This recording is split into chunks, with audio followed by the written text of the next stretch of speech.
अल्हम्दुलिल्लाह वस्सलातु वस्सलाम अला रसूलिल्लाह व अला आलिहि व अस्हाबिहि अजमाइन अम्मा बाद फ़अऊज़ु बिल्लाहि मिनश शैतानिर रजीम बिस्मिल्लाहिर रहमानिर रहीम अस्सलामु अलैकुम व रहमतुल्लाहि व बरकातुहू। तो मैं आप सभी लोगों का इस्तकबाल करता हूँ इस अरबिक ग्रामर के सेशन में। आज का लेसन स्टार्ट करने से पहले हम पिछला रिवाइज़ कर लेते हैं। तो हमने पिछला पढ़ा था प्रेजेंट टेंस फेल।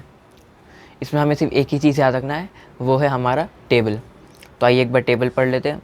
यंसुरु, यंसुरानी, यंसुरूना, तंसुरु, तंसुरानी, यंसुरना, तंसुरु, तंसुरानी, तंसुरूना, तंसुरीना, तंसुरानी, तंसुरना, अंसुरु, नंसुरु।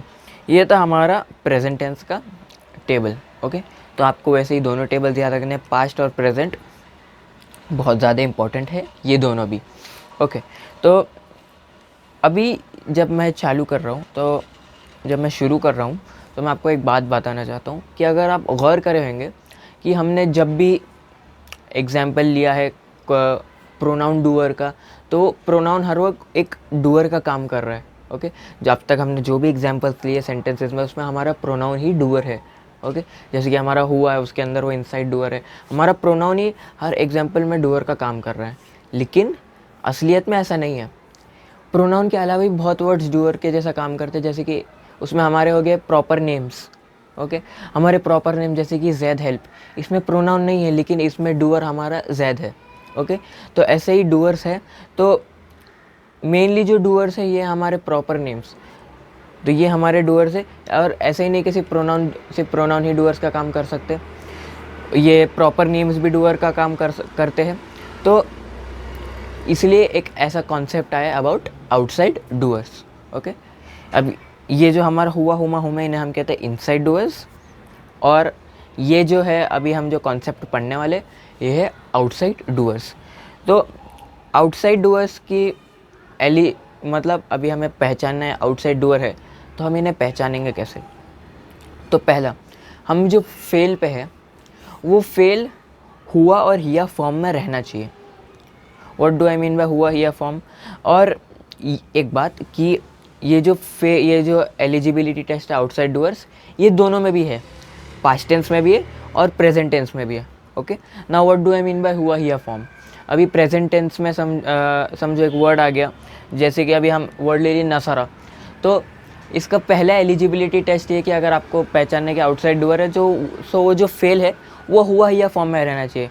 अब हुआ हिया फॉर्म का, यंसुरु का हुआ हिया फॉर्म क्या है, यंसुरु उसका हुआ फॉर्म है और तंसुरु उसका हिया फॉर्म है। तो हुआ हिया फॉर्म इसने अपना पहला टेस्ट कंप्लीट कर लिया। ऐसे हमारे पास 3 टेस्ट है। ओके, हमारे 3 टेस्ट है। अगर वो फेल हुआ हिया फॉर्म में आता है, पास्ट टेंस के भी हिसाब से हुआ हिया फॉर्म में आता है, प्रेजेंट टेंस के हिसाब से भी हुआ हिया फॉर्म में आता है, तो वो अपना पहला एलिजिबिलिटी टेस्ट कंप्लीट कर लेता है। फिर अभी हम आते हैं हमारे दूसरा टेस्ट पे। उसका अगला वर्ड इसम होना चाहिए। ओके, उसका अगला वर्ड इसम होना चाहिए, ज़रूरी है। उसका अगला वर्ड इसम हुआ, ये था हमारा दूसरा टेस्ट। पहला हमारा एलिजिबिलिटी टेस्ट है, जिसमें हुआ या फॉर्म में रहना चाहिए हमारा फेल। और दूसरा, अगर उसका अगला वर्ड इसम होना चाहिए। जो तीसरी चीज़ है वो है कि वो जो इसम है, वो जो इसम वर्ड है, वो रफ़ा स्टेट में होना चाहिए। ओके, वो जो इसम है वो रफ़ा स्टेट में होना चाहिए। इससे क्या कि हमारी प्रोबेबिलिटी और परसेंटेज बढ़ जाता है कि वो वर्ड एक आउटसाइड डूअर है। ओके, तो हम वो तीनों प्रोसेस, ये तीनों एक बार फिर से रिवाइज कर लेते हैं। पहला, हमारा जो फेल है वो हुआ और हिया फॉर्म में रहना चाहिए, अकॉर्डिंग टू पास्ट या अकॉर्डिंग टू प्रेजेंट, दोनों के हिसाब से भी वो हुआ हिया फॉर्म में रहना चाहिए। 14 वर्ड्स में से वो 2 वर्ड्स ही है जो उसकी एलिजिबिलिटी कंप्लीट करते हैं, वो है उनका हुआ हिया फॉर्म। ओके, फिर जो हमारी दूसरी चीज़ है वो है इसका अगला वर्ड इसम होना चाहिए। और जो तीसरी चीज़ है वो इसम रफ़ा स्टेट में होना चाहिए। ओके, तो ये जो 3 चीज़ें हैं। आइए अभी हम पहले पास्ट से एग्जाम्पल्स लेते हैं, उसके बाद हम प्रेजेंट से एग्जाम्पल्स लेंगे। ओके, तो पहले पास्ट से एग्जाम्पल देते हैं। अभी पास्ट हमारा जो पहला वर्ड है वो है बशरत अल उम्मा। बशरत अल उम्मा, लाइन बाय वाइज जैसे हमने टेस्ट पढ़ा हम वैसे करेंगे। पहला टेस्ट एलिजिबिलिटी टेस्ट, बशरत फेल है। ओके, इतना हमें पता है बशरत फेल है। क्या ये हुआ ही फॉर्म में है? आप जैसे कि देख सकते हैं कि बशरत हुआ ही फॉर्म में तो है, लेकिन उसका अगला वर्ड इसम है। हाँ, उसका अगला वर्ड इसम है। ओके, उसका अगला वर्ड भी इसम है, लेकिन क्या उसका अगला वर्ड रफा स्टेट में है? नहीं, उसका अगला वर्ड रफा स्टेट में नहीं है। आप जैसे कि देख सकते हैं वर्ड है उम्मा, और उम्मा उस पर फतहा है और वो है नस्ब स्टेट में। ओके, वो वर्ड है नस्ब स्टेट में। सो ये है हमारे non eligible for outside doer. ऐसे ही आपको बाकी सब करना है। हमारा जो सेकंड एग्जांपल है, एक्सरसाइज है, वो है जाअलल्लाहु। ओके, जाअलल्लाहु। तो अभी क्या जाअलल्लाहु, क्या ये वर्ड जाअला हुआ ही फॉर्म में है? अब जैसे कि देख सकते हैं मैच कर रहे हैं नसरा से। मैं आपको शायद ऊपर बताना भी भूल गया कि बशरत भी हुआ या फॉर्म में, ये नसरत से मैच कर रहा है बशरत, तो ये हुआ या फॉर्म में, ये हिया फॉर्म में, और ये जाला हुआ फॉर्म में। ओके, तो हमारे पहला टेस्ट कंप्लीट। क्या उसका अगला वर्ड इसम है? Yes, the word Allah is इसम। और क्या वो वर्ड द वर्ड अल्लाह रफ़ा स्टेट में है? वो वर्ड रफ़ा स्टेट में है, क्योंकि देखिए आप उस पर द वर्ड अल्लाह पे ज़म्मा है। ओके, तो उसी हिसाब से ये है हमारे perfect candidate for an outside doer. अब समझ रहे हैं अभी कैसा है, कैसा जा रहा है। फिर हमारा जो तीसरा है वो है खरजल मुअल्लिमानी।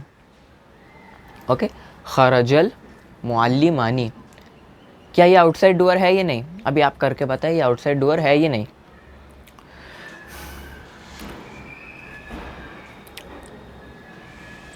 ठीक है, आइए करते। खरजा, ये हुआ ही फॉर्म में है क्या? अभी आप जैसे कि देख सकते हैं नसरा से मैच कर रहे हैं, नसरा खरजा। सो ये है हमारे हुआ फॉर्म में। ओके, मतलब ये है हमारा पहला एलिजिबिलिटी टेस्ट, टिक मार्क। दूसरा, उसका अगला वर्ड इसम है। जी हाँ, उसका अगला वर्ड भी इसम है, अल मुअल्लिमानी। क्या उसका अगला वर्ड रफ़ा स्टेट में है? आपको क्या लगता है उसका अगला वर्ड रफ़ा स्टेट में है कि नहीं? अल मुअल्लिमानी। उसका अगला वर्ड भी रफ़ा स्टेट में है, क्योंकि आनी, मुस्लिमुन मुस्लिमन मुस्लिमिन मुस्लिमानी, रफ़ा, वो टेबल याद है? तो वैसे अल मुअल्लिमानी भी रफ़ा स्टेट में है। तो ये हो गया हमारे आउटसाइड डूअर। अभी मैं आपको इनके मीनिंग्स भी बता देता हूँ जो आउटसाइड डूअर थे। जाअलल्लाहु, जाअलल्लाहु जब ये आउटसाइड डूअर है तो इसका मीनिंग हो जाएगा अल्लाह मेड, क्योंकि Allah, the word Allah is doer. इधर पे खरजल मुअल्लिमानी, आनी मतलब dual, so the two teachers left. Okay, इनकी मीनिंग्स ये है। फिर नेक्स्ट, जालू जैदू। ओके, जालू जैदू, क्या ये आउटसाइड डूअर है? जालू जैदू,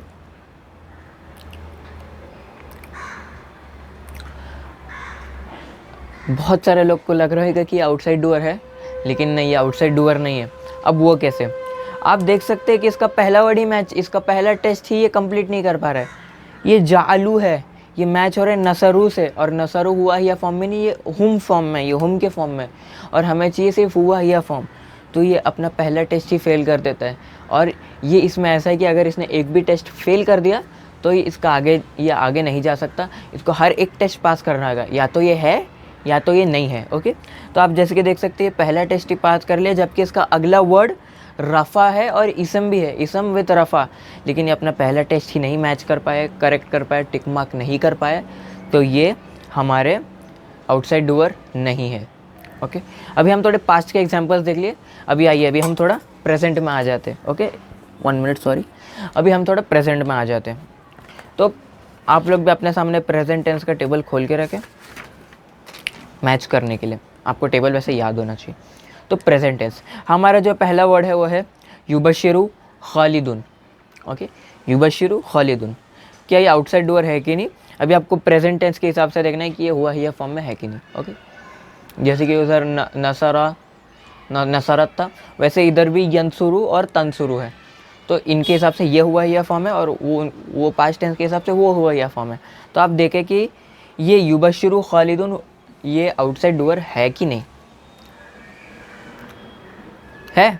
आइए देखते हैं युबशिरु। ओके, युबशिरु ये मैच हो रहा है यंसुरु से, जैसे कि यंसुरु इसका हुआ फॉर्म है, युबशिरु भी हुआ फॉर्म में है। ओके, तो इसने अपना पहला एलिजिबिलिटी टेस्ट कंप्लीट कर लिया है। हमारा जो नेक्स्ट है वो है इसम विद रफ़ा। खालिदुन एक इसम है और वो तनवीन ज़म्मा है, इसका मतलब वो रफ़ा स्टेट में, तो ये है हमारे आउटसाइड डूअर। तो अगर ये सिर्फ युबशिरु रहता तो इसका मतलब होता है ही कॉन्ग्रेचुलेट्स, लेकिन अभी इधर खालिदुन आ गया और खालिदुन डूअर है, तो इधर आएगा खालिद कॉन्ग्रेचुलेट्स। ओके, अगला तखरुजु मरियमु।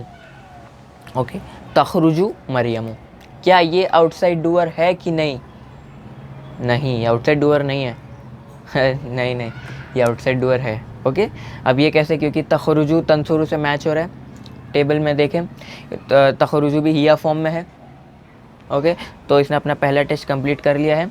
और मरियमु देखिए, मरियमु भी इसम है और वो जर state sorry I am very sorry रफ़ा स्टेट में। तो ये तीनों टेस्ट कंप्लीट कर लेते हैं तो ये आउटसाइड डूअर हो जाता है। तो ये सेंटेंस का मतलब होएगा मरियम एग्जिट्स या मरियम लीव्स। ओके, नेक्स्ट युनजिलु मुहम्मदन, ये तो ऑब्वियस है, युनजिलु मुहम्मदन, क्या ये आउटसाइड है कि नहीं। ये आउटसाइड नहीं है। अब क्यों, देखो युनजिलु तो मैच हो गया है, यंसुरु युनजिलु उसका कोर वर्ड है। ओके, तो इसलिए वो मैच हो गया हुआ। लेकिन आप जैसे कि देख सकते हैं मुहम्मदन ये हो गया नस्ब स्टेट में। ओके, और नस्ब स्टेट में मुहम्मदन हो गया है, तो ये नॉट एप्लीकेबल है, ये आउटसाइड डूअर नहीं है। हमारा जो लास्ट और फाइनल एग्जाम्पल है आज के सेशन का वो है तजअलूना तालिबुन। तजअलूना तालिबुन, अब क्या ये आउटसाइड है कि नहीं। देखो इसमें इसम और ज़म्मा भी है, तो ये आउटसाइड डूअर है। ये आपकी गलत फहमी है। तजालूना ये तो अपना पहला टेस्ट फिर से नहीं कंप्लीट कर रहे। अब देख सकते हैं यंसुरूना और तजालूना मैच कर रहे हैं, ये हुम के फॉर्म में है। ओके, हुआ और हिया के फॉर्म में नहीं है, तो ये अपना पहला टेस्ट नहीं कंप्लीट कर पाए, इसकी वजह से इसके आगे सब नलीफाई हो जाता है और ये आउटसाइड डूअर के लिए परफेक्ट कैंडिडेट नहीं है। तो आई होप आप समझ गए होंगे आज के सेशन में मेरा एम क्या था आउटसाइड डूअर समझाने का। आई होप आप समझ गए होंगे। तो आइए एक बार वो तीनों हम देख लेते कि आउटसाइड डूअर को पहचानते कैसे। पहला टेस्ट है हमारा एलिजिबिलिटी टेस्ट। ओके, इसमें हम क्या करते हैं, इसमें हम देखते हैं कि वर्ड हुआ हिया फॉर्म में है कि नहीं, पास्ट टेंस या प्रेजेंट टेंस के मुकाबले में। फिर हमारा जो दूसरा टेस्ट है, अगर वो टेस्ट पास हो गए तो नेक्स्ट टेस्ट है हमारा इसम, और अगर वो वर्ड इसम भी है तो उसका अगला वो इसम जो है वो रफ़ा स्टेट में है कि नहीं। ओके, ये तो हमारे 3 टेस्ट, अगर ये तीनों टेस्ट पास कर लिए हैं तो आउटसाइड डूअर है, और एक भी टेस्ट फेल हो गया तो आउटसाइड डूअर नहीं है। ओके, जज़ाकल्लाह खैर ये वीडियो देखने के लिए। आई होप आप समझ गए होंगे। अस्सलामु अलैकुम वरहमतुल्लाहि वबरकातुहू।